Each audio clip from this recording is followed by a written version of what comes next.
Wildfire smoke is becoming a growing concern across our region. Medical experts say poor air quality can take a serious toll, especially on people with underlying health conditions. WJCL 22 News' Kirsten Maselka talked to doctors in Savannah about what cases they're seeing. Even if you're not near an active fire, you can still feel the effects, from drifting smoke to poor air quality. As wildfire conditions continue in parts of Georgia and South Carolina, doctors are warning about serious health risks, the symptoms to watch out for, and when it's time to get medical help.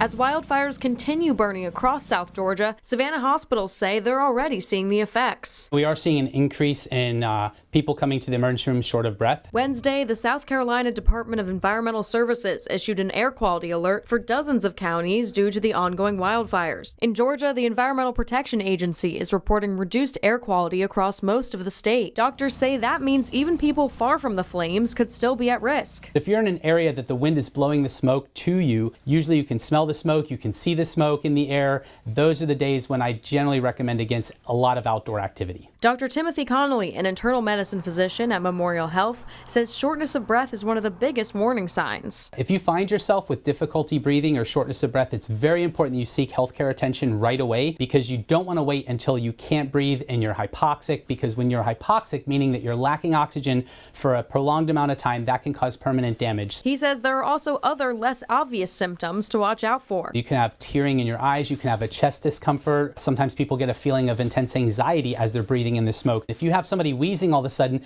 that never had asthma before, that's a big red flag that something's going on, and you want to get them healthcare attention as soon as possible. Connolly says the most vulnerable groups include children, older adults, and people with asthma or COPD. Now is a really good time to check and make sure that if you have asthma, that you have that rescue inhaler ready and handy. This is not the time to run out and not have a refill on your prescription. And if you do have to be outside in smoky conditions, try and use an N95 mask. It's not the be-all end-all, but it does reduce the particulate that you inhale. Doctors say while smoky conditions continue, don't ignore the symptoms. When in doubt, seek medical attention, because smoke-related breathing problems can worsen quickly.